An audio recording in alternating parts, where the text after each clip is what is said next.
running the worst den of crime in uniform, is setting the terms in this country. Shame on the system that allows it. The most disgraceful cop, 1 minute, that has walked on our soil.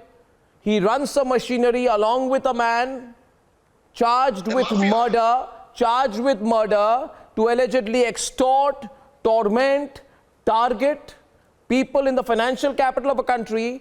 I say, viewers, and I really intend to open the phone lines, it's a national shame if this man is able to dictate terms in our country, and he sends a lawyer to the Supreme Court, and you know what he says in the Supreme Court, Karthik?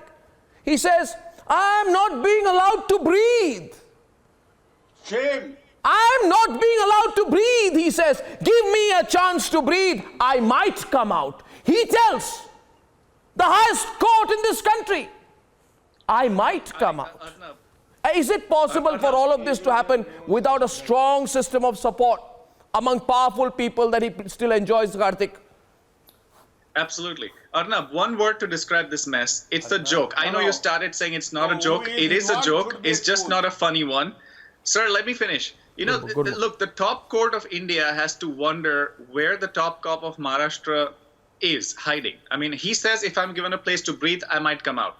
Well, I can confidently say this, and we can all agree, I think, no matter what side of the debate we are on, that if Parambir Singh or his close ones still have the courage to watch Republic, they should also hear this, that Parambir Singh will be given much more space to breathe than he himself gave Arnab Goswami in much of 2020.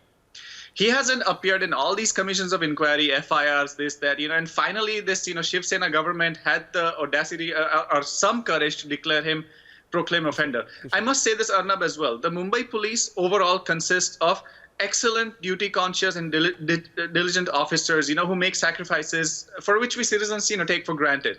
That is a primary reason why we citizens obey the law. It's a social contract. It's a quid pro quo.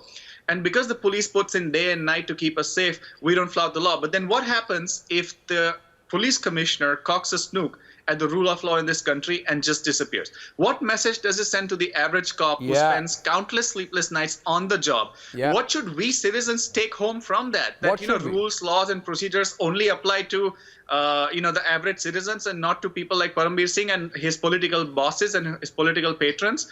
I mean, the Shiv Sena has finally shown some signs of a spine. Hopefully, the spine has more performance left in it. I know you asked that, you know, should the LAPD or the New York Police Department look for him? Well, obviously, it has to start from the Mumbai police because that is his direct and proximate connection. And then they have to go up the chain of people who apparently Parambir Singh might have been hand in gloves with for whatever activities that he performed. No,